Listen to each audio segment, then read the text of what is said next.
Wilson is a permaculture designer and teacher. He brings years of small business community and food growing experience to his work and nationally recognized educational trainings. Having lived in a sustainably oriented community for 35 years, Bill has had a front row seat in learning what it takes to create authentic, permanent culture. As co-founder of Midwest Permaculture, he has hosted and taught at over 40 permaculture design certificate courses and speaks widely on this subject and on agraria. He strongly advocates combining the heart of authentic living with finding one's right livelihood. Bill and his wife and partner, Rebecca, are creating a permaculture oasis surrounding their traditional suburban home. I've known Bill and Rebecca for several years. My husband and I have heard him speak and have visited their wonderful community, Stell, which is a little bit further north of here, on more than one occasion, to learn about some of the things that he's going to be speaking about today. So I know you will be inspired by Bill and his knowledge. Please help me welcome Bill Wilson.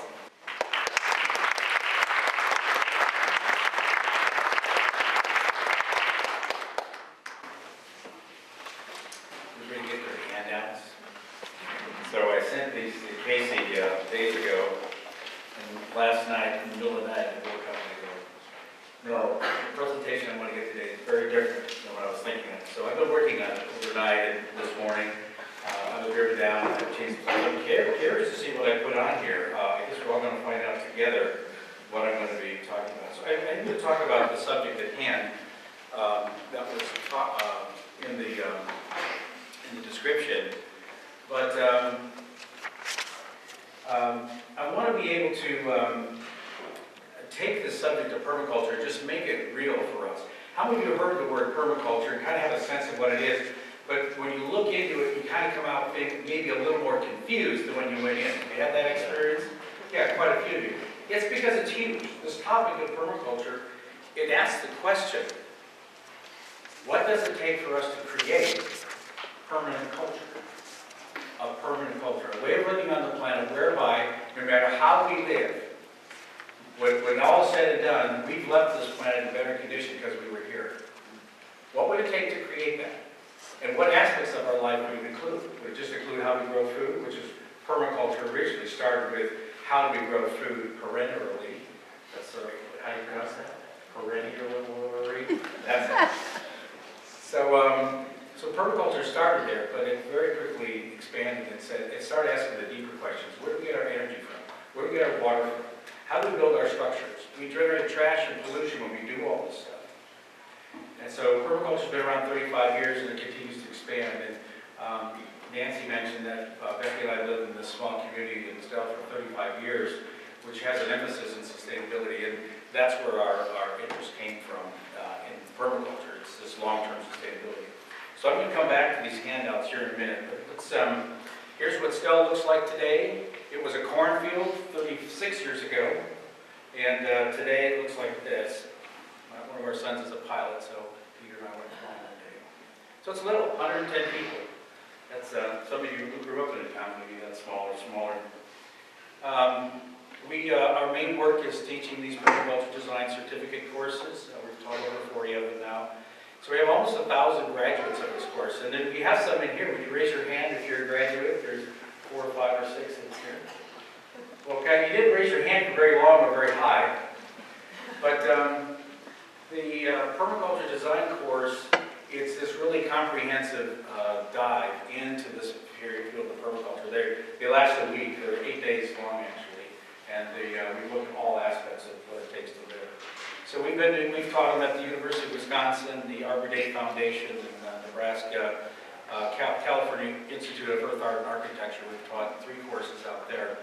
So it's, it's with desert environments, tropical environments. I actually had to go teach for a week at this little place on an island last week. It was called the Bahamas. I don't know if you've been there. I had to go there and teach for the week. So it's really a neat thing. And so does permaculture apply in the tropics? Of course, it does apply. Permaculture is not a thing to do. It's a design approach to living on the land in such a way that because you were there, the place is better because you arrived. How many of you remember or have been Boy Scouts or Girl Scouts?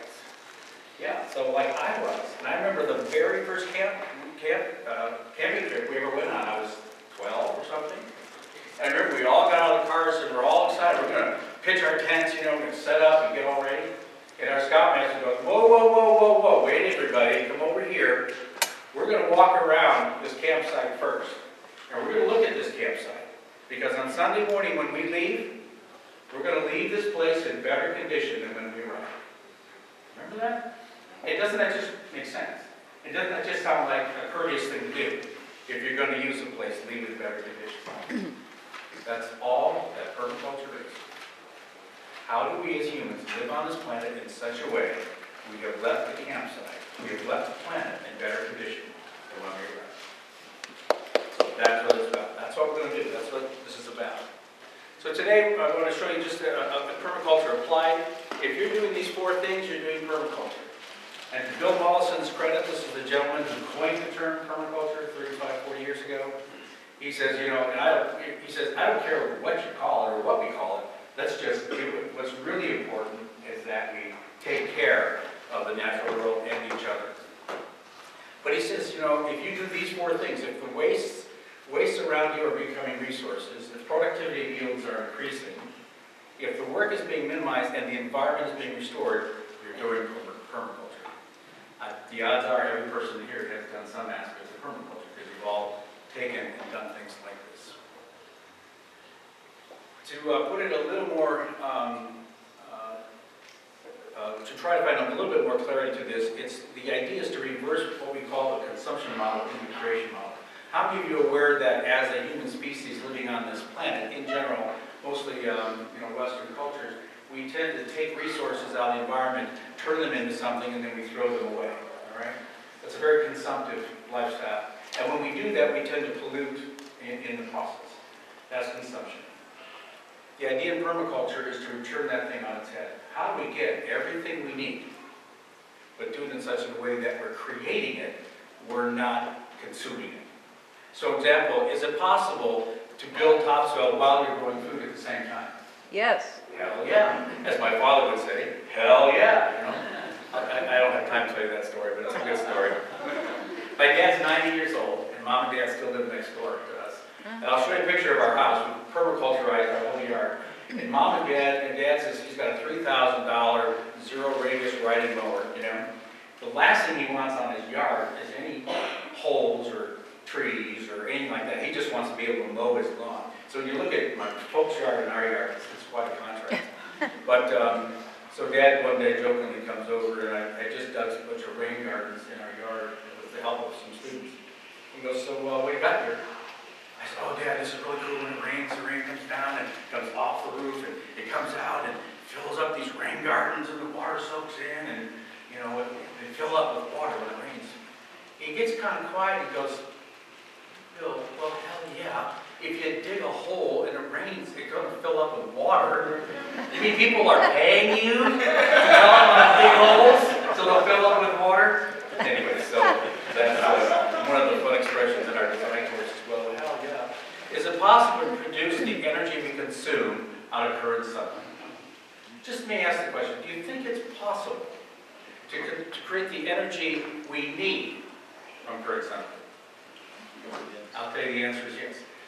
Is it possible to consume the energy we need out of current sunlight? That we use? That's a tough one. Because we use a massive amount of energy. And then thirdly, can we genuinely create sustainable communities and cities? Is it theoretically possible to create sustainable communities? Yes. Yes. You're we wouldn't be here today as a human species if we hadn't figured it out somewhere back down there in the chain of history. So the question is are we on that road now? Are we creating sustainable communities? And that's what we want to explore. So one of the things that we enjoy doing in our design courses is we oftentimes will ask our students, what would a near perfect life look like to you? And as you can imagine, it's a little different for the 18-year-olds than it is for the 40-year-olds, but there are some very common threads that show up in this when asking this question. What would a near perfect life look like to you? So, well, the first thing is having enough money, a surplus of money. And then when we ask, well, what is it that you want the money for? And they just said, look, I just want a decent home. I want the energy to heat and cool it. I want healthy food. I don't want to have to eat industrial food or what we would call fast food, all right? I want to be able to buy and afford real food. I want to be able to need clothing and clean water. I mean, these are the basic things. And so many of them said, it's the reason I have a job is because I need these things. But if I had these things, I might choose a different thing to do with my time. And so he asked, well, what would you spend your time doing? Well, I would find work that I really enjoy and am proud of. Instead of doing the job I have to do, I'd like to find work I really enjoy and am proud of. I'd spend more time with my family and my friends. I want good health, and that they assume that good health means health insurance. But it's, they aren't necessarily, compatible, but they can be. And then finally they said, I want to be a part of something worthwhile. I want to make a contribution to others. I want to make a difference. I don't have to, but I'd like to. And the last one, and this is the one that really surprised me, because how many people are even aware of this? I don't want to contribute to the problems anymore. How many of us, just by going in and buying fast food, we're supporting oftentimes a kind of agriculture that actually can be destructive to the environment. By buying clothing from certain stores or certain situation, you're actually buying clothing that was made by people who are actually almost slaves in their environment or children in other countries. And so that we have many people here, look, I don't want that to happen. I don't want, when I drive my car, I don't want to know that I'm polluting the oceans because I use oil. I would like to be able to get the energy, the clothing, the food, everything that I need, and know that I'm not, making it worse for somebody else. So this is what our students are looking for, and this is why they end up showing up at permaculture courses and try to understand this. And there's no question about it, by the time we get through a course, we can see a path to all of these things. So I want to tell this story because this really, for me, was a way to explain a concept or an idea of what permaculture really looks like in the world. If I move around, I'm probably not going to be amplified, am I? No. Sometimes I need to walk, so I'll stay put. But I'll probably walk with my hands a lot more. So I just want all of us just to imagine for yourself. Imagine you're alone. And I want you to imagine yourself standing on a rock as far as the eye can see. I mean, no matter which way you turn, all you see is rock everywhere. But you have something. You have a half a bushel of all kinds of different kinds of garden seeds. So we're going to take these garden seeds and we're going to throw those out onto the rock. And we're going to stand here for a growing season. In our part of the world, this is called from May to October, all right? So we throw our seeds out there, the sun comes up every day, and once in a while it rains. At the end of the year, what is our yield by throwing a whole half a bushel of garden seeds on the stone? Not too much. Not too much. But now imagine that on that stone is sitting 2 or 3 feet of pure topsoil. All right? Now we take the exact same basket of seeds, we throw it out there, we stand there for a growing season. What's our yield now? Pretty nice.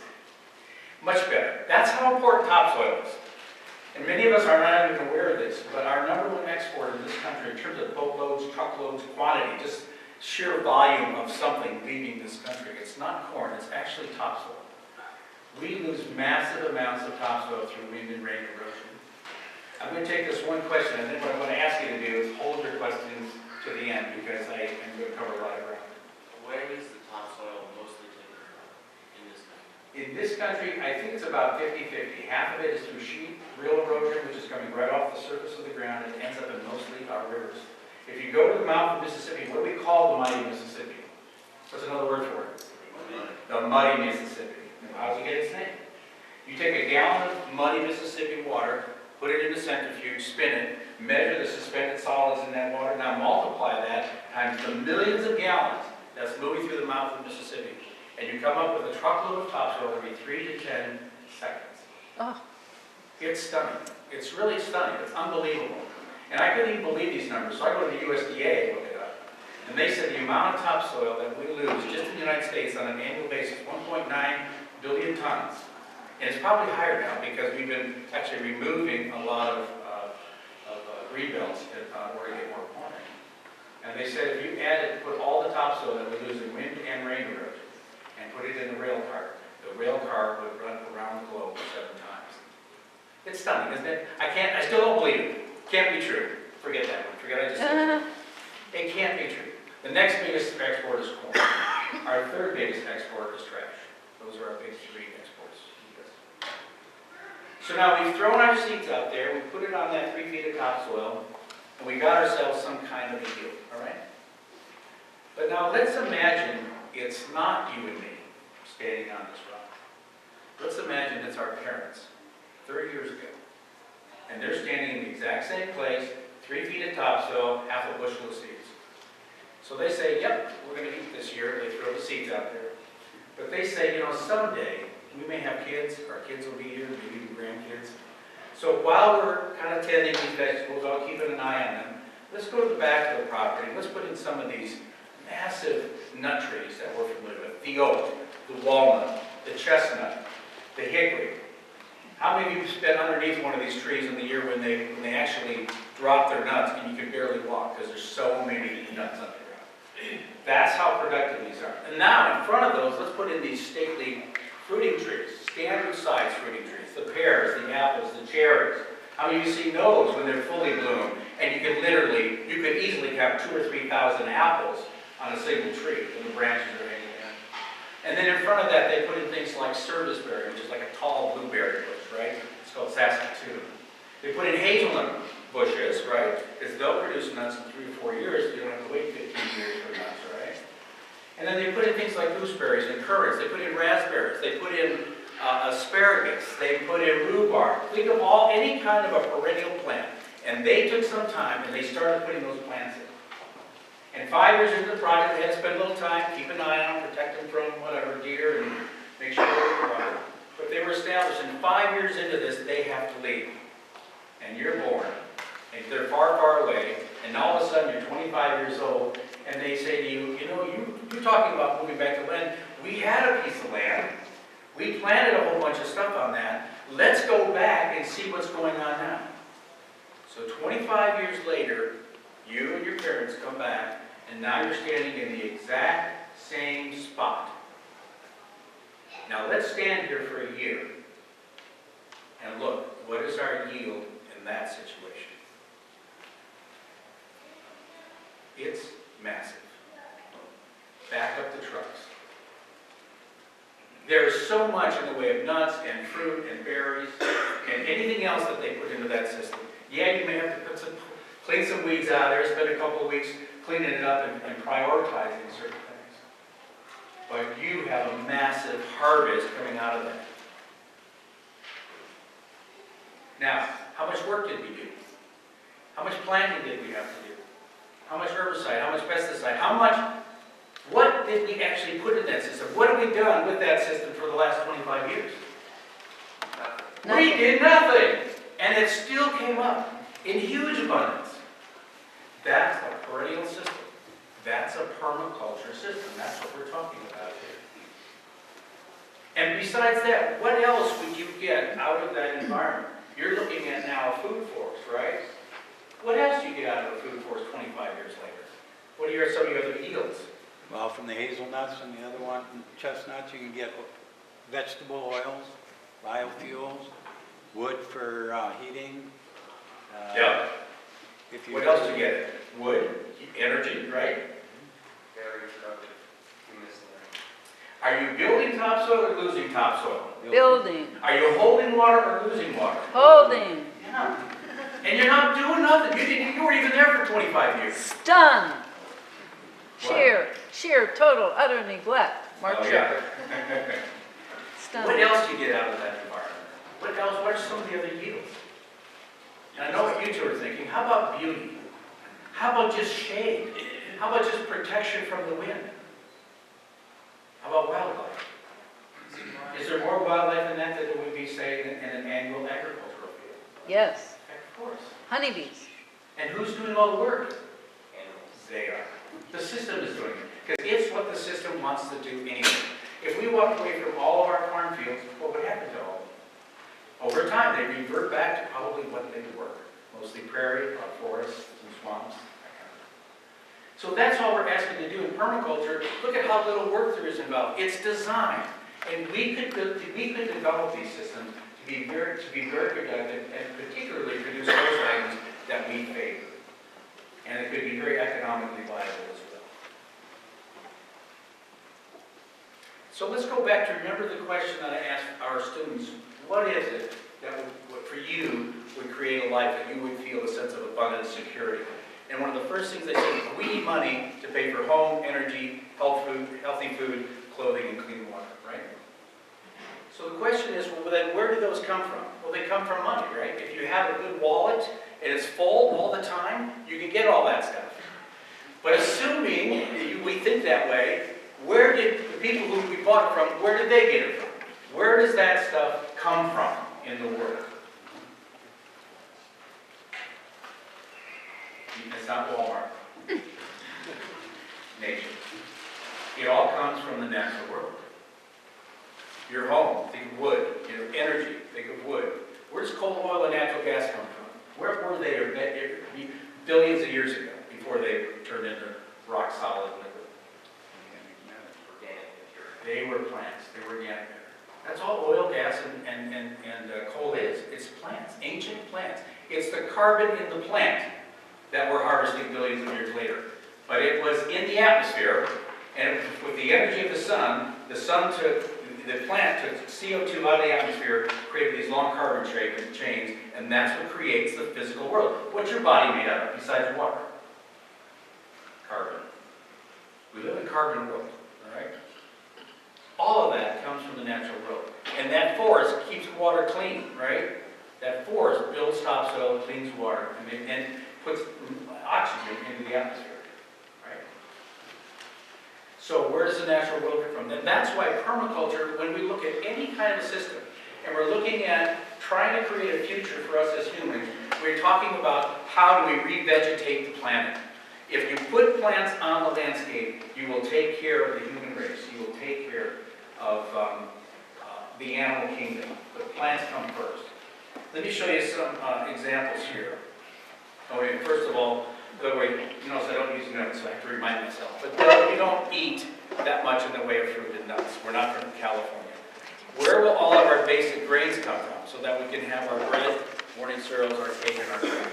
That's a good question, because we eat a lot of grain. You know, corn is a huge one. But let's go back to hazelnuts and chestnuts. I just want to talk about these for a second.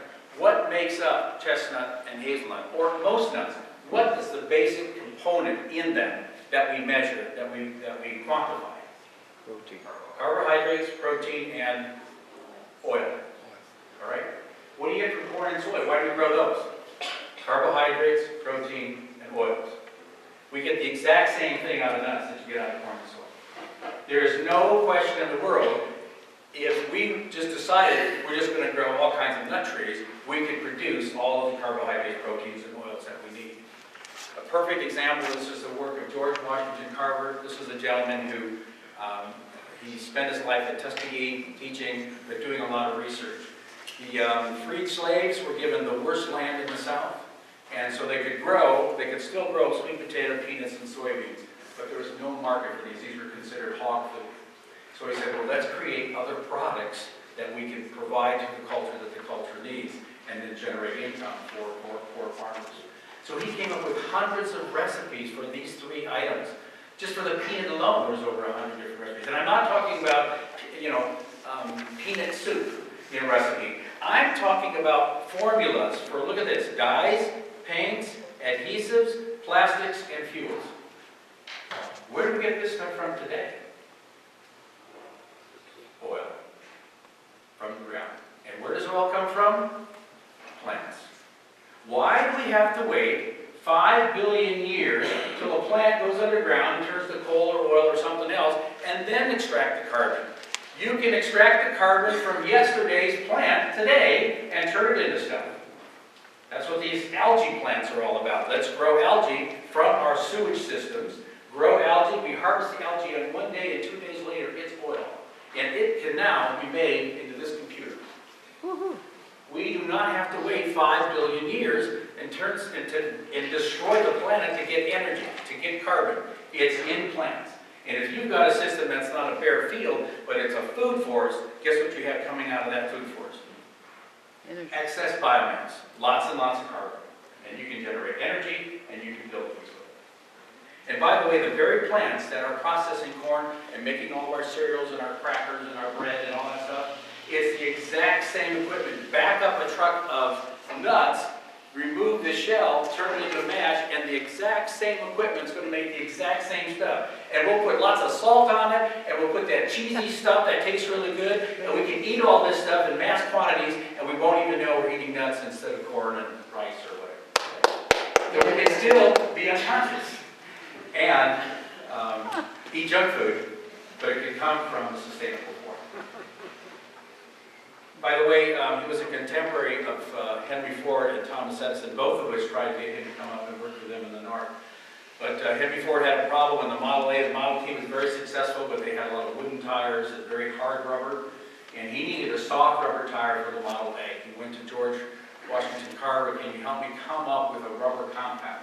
And he developed a rubber that was made from goldenrod, Huh. also known as a weed, right? And a problem in a lot of farm fields around here. He made it out of goldenrod. The first tires that came on the Model A were made out of goldenrod. We don't have to wait 5 billion years. So what are some examples of permaculture design applied on the landscape? I'm going backwards. There's a documentary, I highly recommend you look this up, Hope in a Changing Climate. This is a landscape in China where they had actually denuded a very large area of China in order to harvest the natural resources. And they had massive pollution problems, and then they had a lot of droughts happening downriver. And isn't that interesting? It used to be a very stable situation. This is the headwaters to the Yellow River, and all of a sudden they had flooding and drought problems that they never had before. When you remove the plants on the landscape, all the water runs off every time it rains. It does not soak into the ground and maintain the water table. So here's what it looked like, and then they said we have to go back and plant it. Here's what it looked like 10 years later. Here's another one, same location, 10 years later. Here's another one, 10 years later.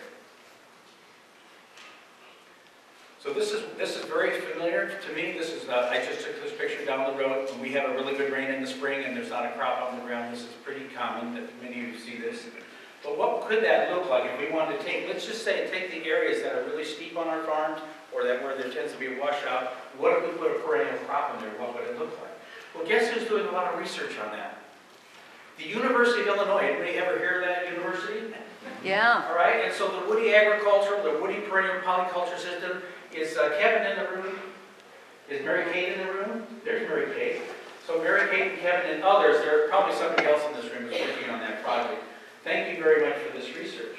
So now they're putting these systems on the ground and saying if we put in an overstory of apples and then put in hazelnuts and let's put in some grapes and let's put in some raspberries, let's study this over a period of 5, 10, 15 years and see what kind of yields we can get out of here, and let's measure it. This is the first study of a permaculture system that I'm aware of, and it's happening right down the road. So this is big news. Be sure to check these guys out and see what you can do to support them. So you want to see what this would look like in 7 years?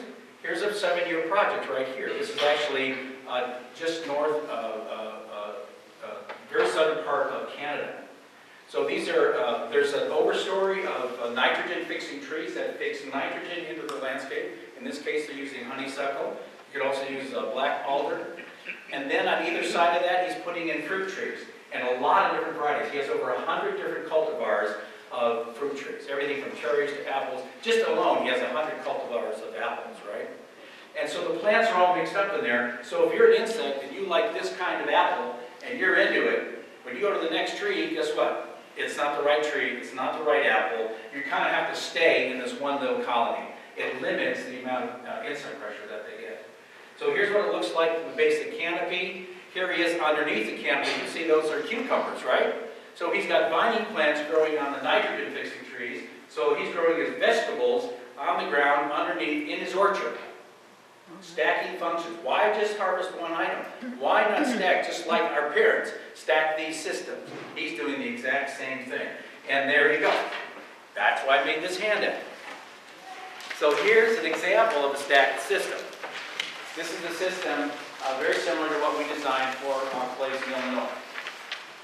Oh, look at you. Ah, it really moved. Good job. So I'm going to let you study this. I don't want to take the time to do this, but you can see how we have overstory, mid-story, understory, ground cover. Why not grow on different layers? They're not competing with one another. They actually can be supportive of each other. And then you can put them in line and put them in rows. And if you turn that page around, you can see these three little landscapes here. So now you can see water runs downhill. In the grassy areas, I can either bring out my dad's $3,000 lawnmower, or I could run livestock through there, couldn't I? Have electrical fences so they're not eating everything, right? And when they go through and they eat all the grass, what are they leaving behind? Fertilizer. And when it rains, where does the water go? It goes into that little ditch right at the base of that next food forest, or that next linear food forest. And all those nutrients soak into the ground and feed the plants right there at the base of their feet. Stacking functions, minimizing work, harvesting yields. Isn't a manure a resource? I'm just harvesting that resource. Here he is harvesting some of the apples. Here's some of the apples on the tree. So that's what a mature system looks like, and it's a very profitable system. It takes a few years to get here. And here's my front yard. This is the year we actually put the rain gardens in. As Dad said, you dug a bunch of holes in your yard, Bill. That's and here's what it looked like 6 months later in the summer. By the way, the water is only in those rain gardens after it's rained. It usually soaks in 1 to 3 days. And then here it is a couple years after that. We used to have 3 edible species in our front yard: daylilies, dandelion, and something else. And now we have about 50 different usable species in our front yard. It's quite beautiful, I think. So now that it's 12:30, I want to take the next 15 minutes and talk about agraria. So actually, I'm going to do this in 5 minutes. So what is agraria? Agraria is this idea of taking the best of living in a rural situation and incorporating the best that you might get in a suburban situation. So instead of an agrarian environment, it's an agrarian suburbia. How do we combine these two? I want to go back to my story. So now let's imagine we're standing on that piece of land 30 years ago. Mom and Dad planted those trees. They planted that system. But I want to go back before that. Let's pretend it's not Mom and Dad that did that. Let's pretend it's our grandparents that did it 60 years ago. And they put that system in. And they didn't leave. They went ahead and they put that system in. They got things productive. And when you came along and you got old enough, they said, hey, let's go ahead and build you a house. Right over here, you've got your own place. And your sister wants a house as well. You know, and our best friend down the road, they lost their place. Let's build a house for them. And over a period of years, using money that came off the farm, or capital or resources that came off the farm, they continued to build houses for those people who wanted to live on the land, and they generated their income from the land. And then you come along and you have your children and you help build a few structures, and 60 years later, there's 8, 10, 12, 14 homes, all in a cluster, on 5 acres out of a 40-acre parcel, something like that. And where do these things come from? So imagine this. Imagine you were born into that situation. First or second or third generation coming into a system. And you're born, and the first thing that happens is somebody picks you up, looks you in the eye, and says, we are so glad you are here. Welcome. We want you to have the best life you can possibly have. And as you get older, they said, if you want to live here with us, we will build you a house. And there'll never be a mortgage on it. And all the food you'll ever need all comes off our property. And you're part of the income generating stream of this farm, and so you don't really need money unless you want to have money. And you want to go live somewhere else, and you want a job somewhere else, you go for it, go. But if you want to stay here, and you want to ask yourself the question, why am I here? What is it that I want to contribute to the greater world? And you don't have to worry about mortgages or electric bills or anything else like that. Imagine the luxury of having the time to think about who you really are and what you really want to create with your life. How many of us just work, and go to school and do whatever we need to do because we've got to make money so that we can pay the bills. And then if we have enough time, we'll think about our life and we'll spend time with family. We'll look at quality of life. But how many of us have spent our whole life just doing the money thing and we missed life in the process? And I'm partly, that was part of my life as well. At age 40, I just said, I can't do this anymore. I got time. I needed to have time to think. And the only way I could figure out how to think was to get a job driving a truck. So I drove trucks through the night, and I turned my truck into a rolling sanctuary. And I thought, and I thought, and I thought, and I thought. Figured it would take me a year or two to figure out the meaning of life and what I was supposed to do. It took me 10 years. Anyway, finish this up. Bill, continue the story. I just did. 60 years. So here's 40 acres. Here's a single farmhouse on 2.5 acres of land, single farmhouse, a barn. This is right down the road from our house. That's a 40-acre parcel right there. Now, there's 8 homes from our little community of Stell on 5 acres. I just plunked right down on that 40 acres. Okay? And no question about it, the rest of that land there, the other 35 acres, you put that into a permaculture system, and you can absolutely provide all the food you need for 8 or 10 households. Not a problem. It takes a few years to get it. I want you to know that. And it takes a lot of skill. So what if this is what it looked like? This is what your little conclave of your family. And there's your house, and there's your brother's house, and there's your aunt's house down there. Maybe you don't like your family, okay? So they'll go to somebody else's family. I'm sure they'll be better. And do we need 2,000 or 3,000 square feet? 4,000 square feet? You know, think about how much room we really need, and how many of you have actually downsized and moved into a smaller space, and you were so grateful because now you can manage it. It just wasn't so expensive. And what would it look like? You know, there you go. There's 3 generations, maybe 4 generations. And what if within that context there are people that knew how to build homes, or people that knew about energy and water?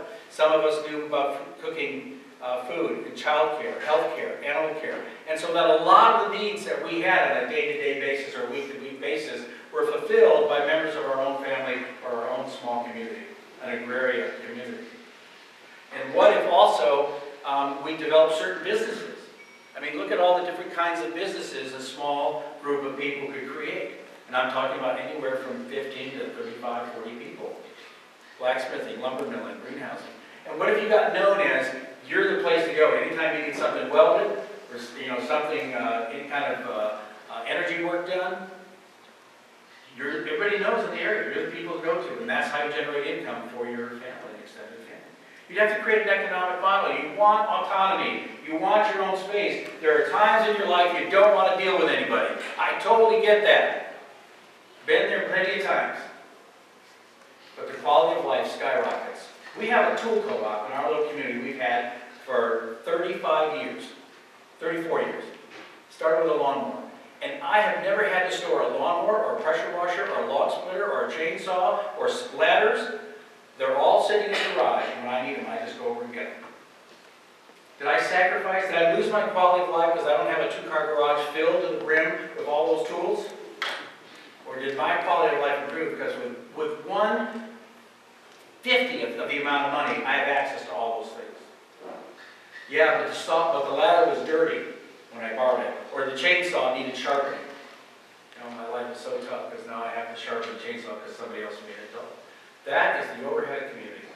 That is the overhead of creating a high quality of life, and I'm willing to pay that price. I had somebody quit the tool co-op because the rotor tiller was returned with mud on the tines. I can't tolerate this. Okay? Battery. Battery. Oh, let's see if I can get through this. Okay, I hear you. How do we used to live? Villages. And we want to build our own houses? We could. Cob, we have a lot of clay around us. That's a cob house right there. Where? Kind of cute, isn't it? I'm not sure where this is. I found it on the internet. Here's another cob house. Kind of rustic. I've had people tell me, I've never lived in a clay hole. I've never lived in a mud hut. Here's a mud hut. Here's what it looks like on the inside of a mud hut. If you had that house and you had no mortgage and you had all the energy you needed and all the food you needed, would you might consider that? As my father would say, hell yeah. I mean, I would. Dad wouldn't. Another mud hut. Inside,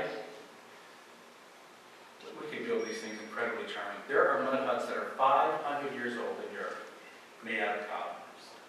What if we built our houses the last 500 years and there would never be a mortgage on it again? And all of your descendants would have a place to live. I had to show that one. I think that's so cool. I just want one, you know. And we're doing a project on our land in Stell. Earth Camp Village is what we're calling it. And we're rebuilding 9 structures there. We've started our first structure. There's our first, that's a timber frame to a cob building that we're building on our land. So for resources, I recommend this book, Highly Gaia's Garden, if you want to learn more about permaculture, go for this. Introduction to Permaculture, this is by Bill Mollison, the founder of Permaculture, so that's a resource. Here's a great website, Woody Perennial Polyculture, University of Illinois. So go support the work of Kevin and Mary Kate and the others. And here's our website. We have lots of free stuff on Midwest. That's Becky, next to our peach tree. We have a 18-part YouTube series. We have this free plant guild booklet. There's 9 different plant guilds in there. And there's the other. And there's Ben Q.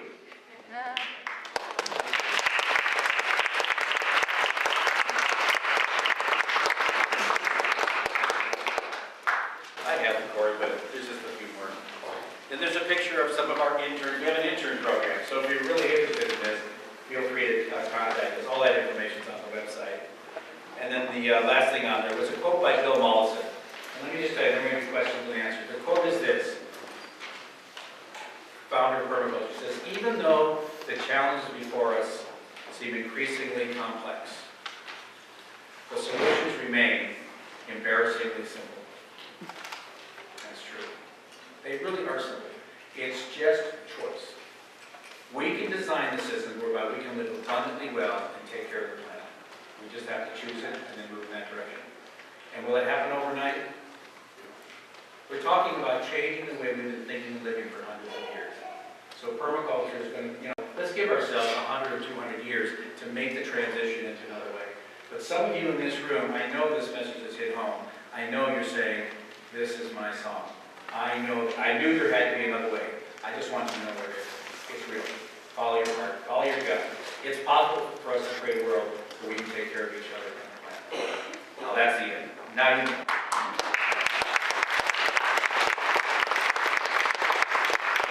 A few questions? Anybody have something burning? And some of you have to go. Please feel free to get up and go. We're not over the way.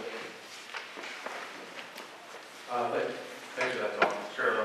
So, you say it sounds really good. You say it's simple, it's a matter of choice. But there must be something more to it. Why aren't we all doing this? There must be something more to it. I think that's a really good question. And I'm going to let you guys answer. Why aren't we doing this? Why did we allow ourselves to create a system that is so dysfunctional? I ask myself that question all the time. So, there's the simple answers we've just been. World War II ended. It was so terrible. We were so grateful that it was over. And then all of a sudden, all this manufacturing that we created, all showed up with technology, and we just went nuts. But really, if you look at us as a species, I really relate to us as junior high school kids or freshmen in high school. As a culture, we're still kids. Mom and dad are away, right? So what do?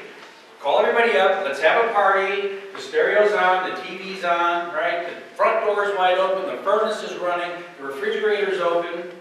We've had a party for 60 years. And everybody's been involved, we've all been in it. And none of us want to wake up and say, hey, it's just a party, we're being irresponsible. We just didn't want to ask those questions. But I had that feeling when I was 18 years old. I remember asking my dad, I said, there's something wrong here. Why are we creating all this pollution?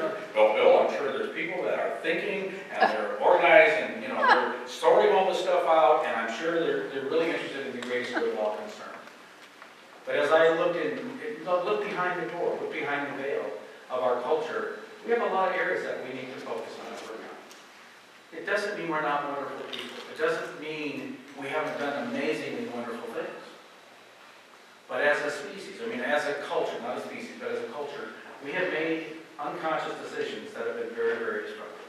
And so it's really just up to us as individuals at whatever point and however we can wake up to the reality around us, we ask ourselves the question, well, what can I do today? What's my choices today? And that's really where it comes from. But it's got to happen from the inside. The change that's being called forth for us as humans right now, it's an internal change. We have to develop an incredibly strong sense of compassion for the globe that we live on and others on this planet. And we have to focus on the triple bottom line. The bottom line is what? Make a profit. What's in permaculture? One of the key things in permaculture, you saw it on there, get a yield. We're totally into getting a yield. We're totally into making a profit. But we also have to take care of each other and take care of the planet. And tomorrow we can make the decision on a country basis. All corporations, you're still in business, love to have you, we're glad you're here, but we're now going by the triple bottom line. Go ahead and make money, but you have to take care of the planet and you have to take care of people. No more polluting. Figure it out. You got 5 years to figure it out, and if you can't, we'll shut you down. That will change things.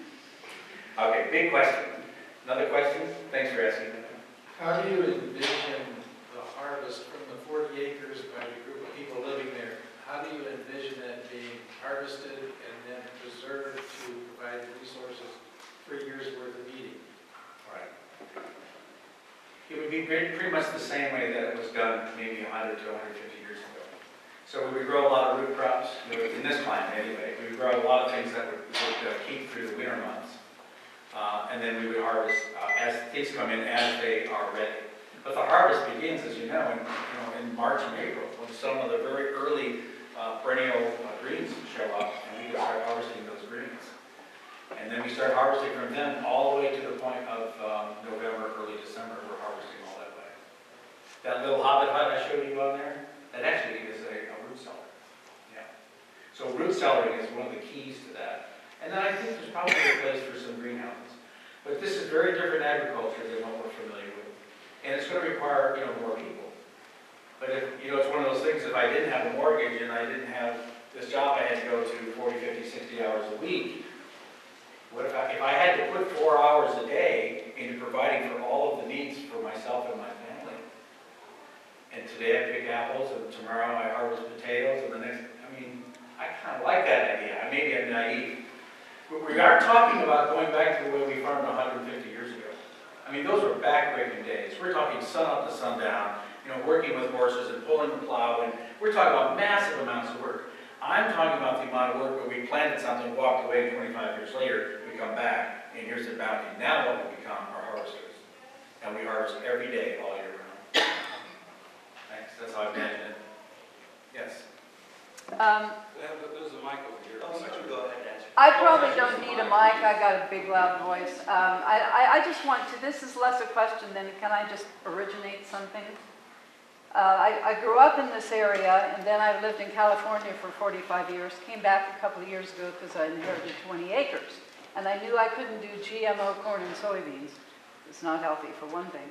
And so I discovered Kevin Woltz and Mary Kate and the Woody Perennial Polyculture, and I knew I wanted to do... There's some rules to follow. Okay, and I knew I wanted to do a food forest.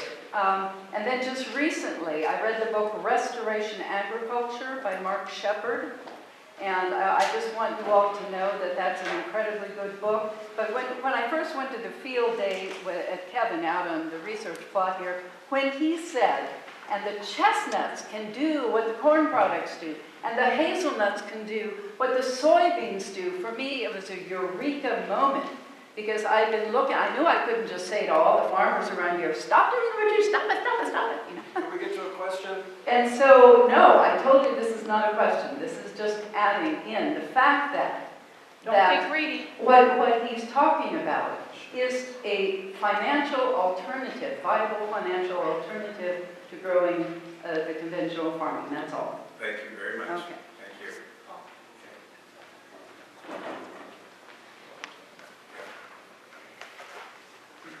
And this work, as you know, is in its infancy. Where's all the examples? Like I told you, it's just this project here at the University of Illinois, first time I've known that's being researched. So, and we can ask that question.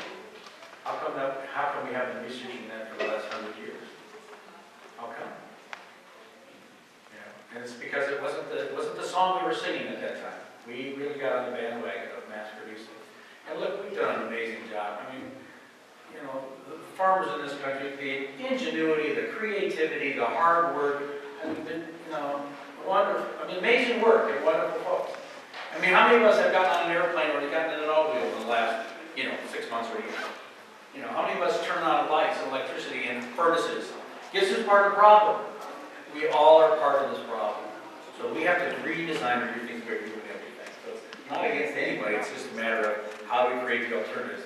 And that's what this whole movement is about. Question?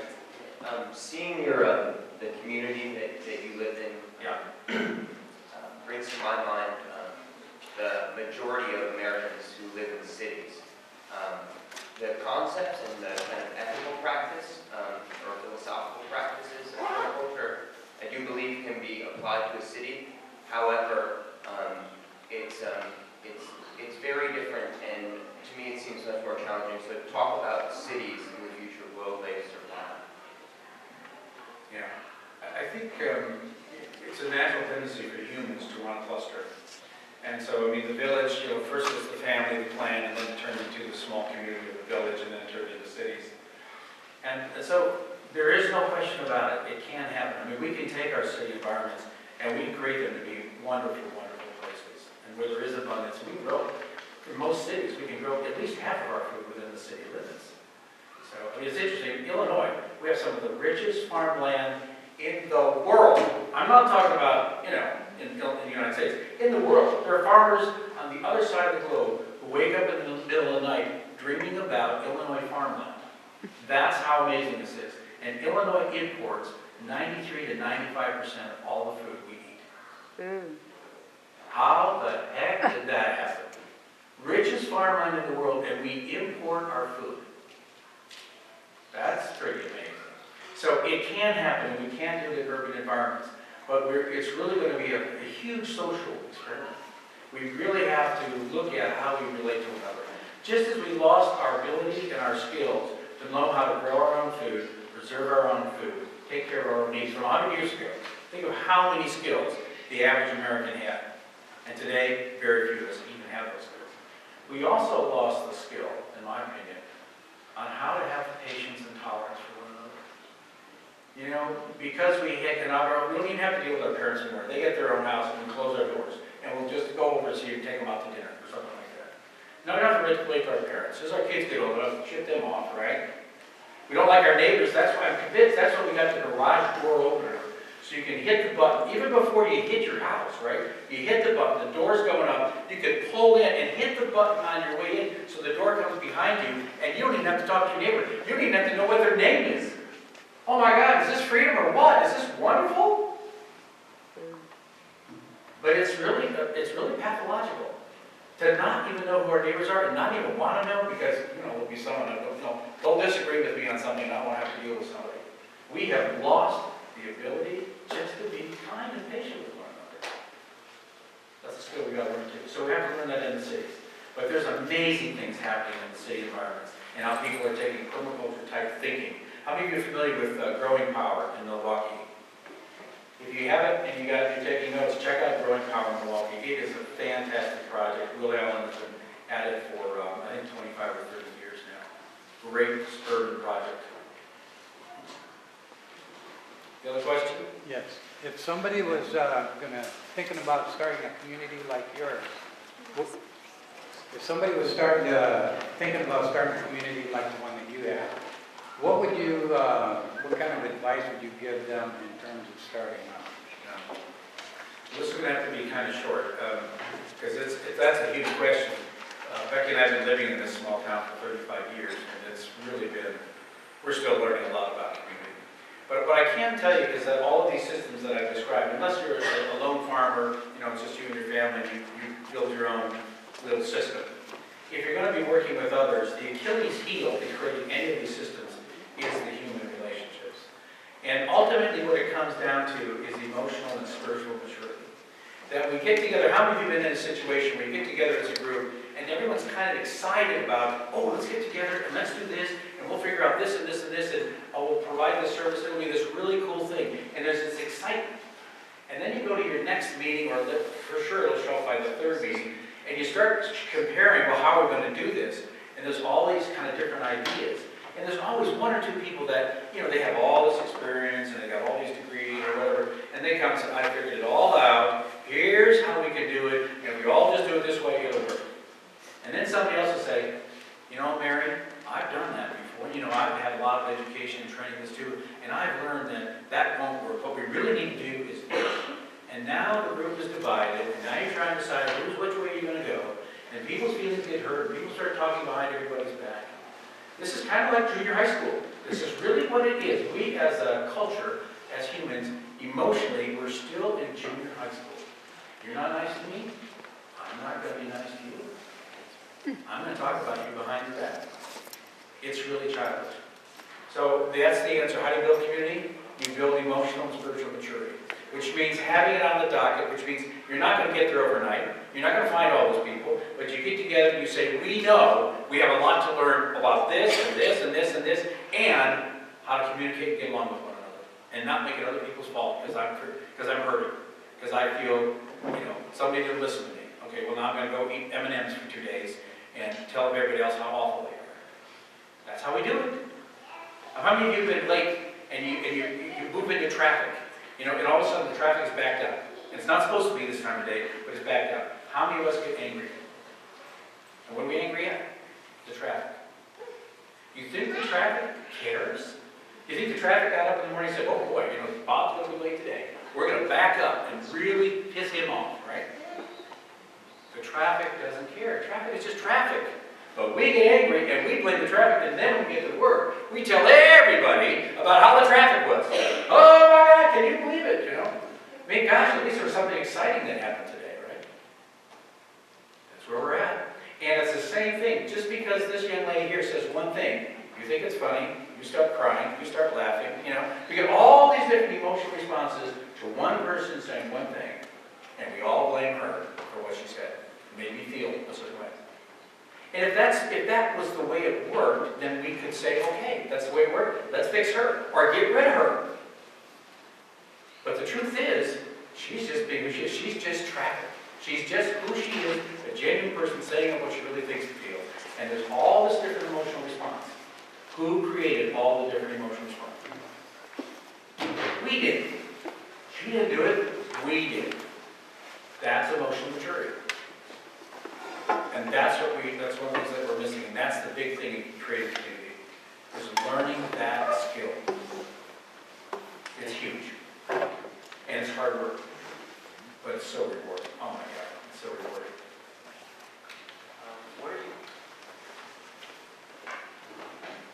Thank you, Kurt. Where do you see oppositional initiatives? What place do you see oppositional initiatives as far as protection of various bioregions? You just had a very constructive vision, which is beautiful, but we have energy companies like ExxonMobil and such who are now drilling in the Arctic. So what is the role of oppositional initiatives in tandem with the constructive initiatives that you talked about? I'm not sure what you mean by oppositional. I mean, blocking the people that are weeding out the destructive elements. I don't know the answer to that. I don't really know. But what I can tell you is that much better minds than ours, right? So I'm talking about Einstein, I'm talking about Buckminster Fuller. They said if you really want to change the paradigm, if you really want this thing to end, create something else that is so enticing and so exciting that it literally just pulls the wind out of that sail. And that's my work. And I have to spend my time doing something, and I've decided I'm going to focus on the alternatives. So we need to have somebody else come in and talk about how do you deal with those institutions. I'm really not qualified to do that. But I know what you're asking, and I asked it for years. And I just want to fight it. I want to go blow them up. Don't take that as a tape. I mean, I did. I mean, in that sense, how do you just stop it? It just seems so insane. I mean, think what we're doing with fracking now. I mean, it's just so, it's like adding insult to injury. But, oh, no, we're getting energy, you know. You know that if you took all the oil on the planet, all of it, that ever existed, there's 2 trillion barrels, and put it in one place, it would not even fill that little finger that comes off of the Lake Michigan, it's called Green Bay. All the oil on the planet would not even fill Green Bay, Wisconsin. That's when I got it. Oil is a finite resource. It's finite. And it's half empty today because we've used half the extractable oil on the planet for the most part. It's the same with coal, it's the same with uranium, it's the same with natural gas. They are all finite. There's only one source of energy that we know of that is probably unlimited, and it's called sun. And where did the coal, oil, and natural gas come from? Sunlight. It's just ancient energy stored in carbon. And so what we're saying is that the sunlight, the amount of sunlight that intersects the earth in one day, 24 hours, is more energy than all the oil that ever existed on the planet. We got the energy. So that's it, you know. And if we just stopped using oil, well, we had an alternative, and we just didn't need oil anymore. And then it's the three of us, and then it's all 4 of you, and 12 of you, and 5,000 there, and 5,000 there. Maybe it just would change that way. It's huge. The challenges before us are huge. So the question we need to do is, what can I do today? My executive privilege is the keeper of the microphone. Yeah. So our last question to Nancy, since she's responsible for bringing it to that. I was hoping that you could talk a little bit about what other types of things your community does. You mentioned the tool co-op. Do you guys do any skill sharing or any other community-based things like that? Yeah, the skill share just kind of happens automatically. We kind of know who in town has these different abilities and skills, and you know, it's really wonderful to have access to that. But not everybody engages in it either. There are people that live in our community who don't actually even know they live in a community. They live in a house, and they go to work, they come home and watch TV. So, you know, just because it's Stell, but Stell is not this one thing and everybody feels the same way. But there's about a third of us, or maybe 50% of us, that are interested in community and sustainability. So I mentioned the tool co-op. We have one of my favorites is our Monday night dinner co-op. You know, so we've been, Becky, my wife, and another friend, started that 32 years ago. Who cares? But what it is it's like there's like a dozen families that are involved in this Monday night. We have a small little community center. And so once every 12 weeks, Becky and I make dinner for 11 other families. Right? So everybody shows up and makes night dinner. But the next 11 Monday nights, we just show up at 7 o'clock. Somebody made dinner for us, and we get a chance to see our friends and, you know, just kind of hang out. And you see how simple that is? And all it takes is once a quarter, someone passes around the sign-up sheet. You just sign up when you think you're going to be available on Monday night. If you can't, you switch with somebody else. It's pretty simple. So we have that, and then, you know, we've been getting into, we've got a small garden cooperative, so anybody who doesn't know how to garden wants to garden with us, they can. But it's, you know, there aren't too many people, lots of people who want to garden are not gardening in their backyards. And then we started experimenting a little bit with raising small livestock. So we have a chicken cooperative, and we just got 4 little piggies. And they're not very little, actually, they're growing pretty fast. So we have a small pig cooperative. We have a 2-acre orchard, and so we have a lot of apples on the ground. And Katie came and picked up a bunch of apples for her goats. And you have hogs? Yeah. Oh, you had the hogs, okay. So we had so many apples coming in that orchard. And by the way, I have pictures. One of the people who have planted those trees, there's over about 150, mostly apple trees. I have a picture of Carol. She's 78 years old, I think. And there's a picture of Carol standing in the mud all the way up. She had these big boots on, mud all the way up to her calves.